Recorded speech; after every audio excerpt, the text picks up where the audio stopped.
Sveiks, Māri! Prieks tevi redzēt. Ārā ziema, sniegs, kamaniņu sezona pilnās burās. Tieši tā, prieks redzēt arī tev, Māri.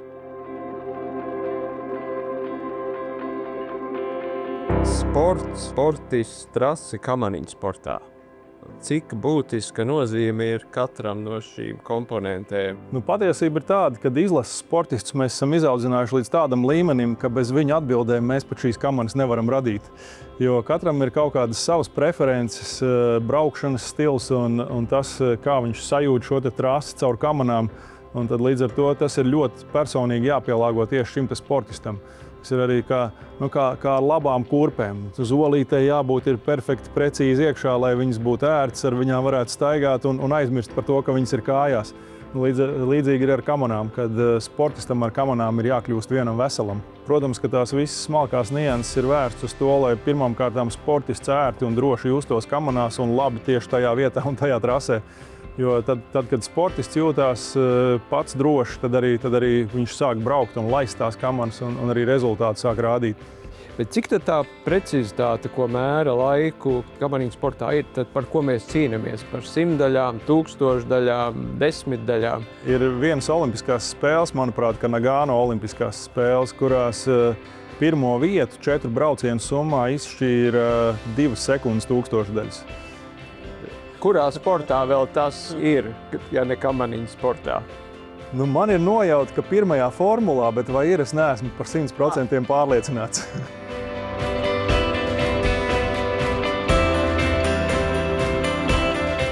Varbūt, ka tu vari pastāstīt, kāda veida materiāli ir šajā tehnikā un cik liela nozīme ir šai koka daļai. Ja mēs skatāmies uz kamanas konstrukciju kā tādu, tad viņi sastāv no dažādiem kompozītu materiāliem, no tērauda, protams, arī viena, bet tāda dzīvākā un brīnišķīgākā daļa tajā visā ir koks. Un kamanu ragos mēs izmantojam dažādas koksnes un, protams, arī dažādas viņu salikumus. Un, lai cik dīvaini tas nebūtu, lai cik tālu nebūtu aizgājušas tehnoloģijas tādā kompozītu materiāla ziņā, tad uz šo baltu dienu es neesmu atradis materiālu, kas spētu aizvietot koku vai būt labāks par viņu šajās īpašībās. Bet kāda tā koka loma ir tomēr, kas ir kaut ko nezinu? Un ko viņš pildi, kāda ir tā viņa funkcionāla? Primārā funkcija ir vibrācijas slāpēšana, bet, protams, dažādas koksnes, kas ir cietākas koksnes, viņas ir ļoti labas arī kā nesošā konstrukcija. Savukārt atkal šīs vieglās koksnes ir tās, kas vairāk slāpē.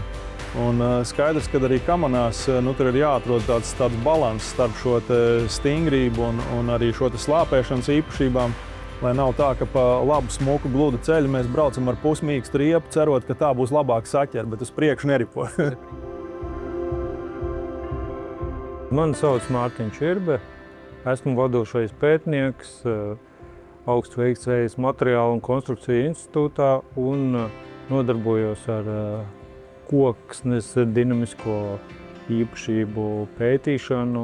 Vairāk tas ir ar uzsvaru uz vietējās koksnes paplašinātu izmantošanu, īpaši skatoties uz atraucīgajām koksnes sugām un kā viņas varētu integrēt iekšā jau esošos risinājumos. Tā pētniecība aizsākās ar Mārtiņa Rubeņa kamaniņu braukšanu, kur viņam ir koka elementi, kas jau ir pārbaudīti gan viņa kā sportista karjerā, un ko viņa arī šobrīd izmanto, un vērojot un mēģinot atbildēt uz viņu jautājumiem.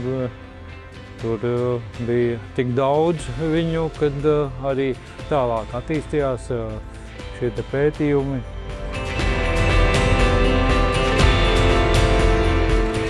Sports tā ir tāda fantastiska vide, kurā radīt inovācijas. Tad tu tam kokam tomēr tici tais kamanās un tais sliecēs, ka viņam būs būt. Tur arī iespējama attīstība. Absolūti. Un tāpēc arī mēs mēģinam un testējam simtiem dažādus savienojumus, kā mēs to darām, kā katru no šīm komponentēm mēs savienojam vienu ar otru. Gan līmes, gan šīs koksnes dažādās. Tur tas pētījumu, tas dziļums, kādā var iet, ir neizskaitāmās pakāpēs.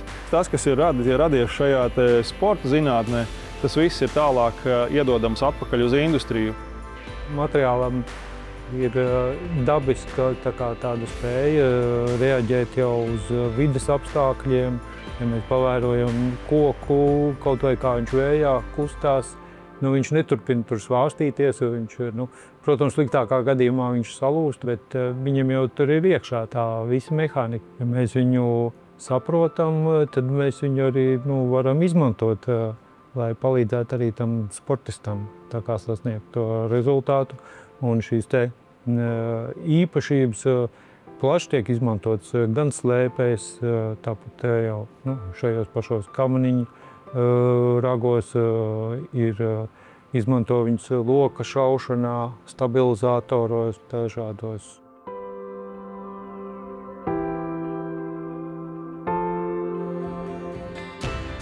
Kamanas, sportists, trase, bet vai nav vēl viena svarīga komponenta komandā? Absolūti bez komandas, kā latvieši saka, viens laukā nav arājs. Un bieži vien tie cilvēki, kas paliek aiz televizora ekrāniem, aiz visiem šiem skaistajiem rezultātiem, viņiem mēs esam vēl vienu milzīgu pateicību parādā. Un skaidrs, ka neviens no viņiem nestrādā tikai strādāšanas pēc. Arī šī senā un ilgā sadarbība ar Latvijas Finieru.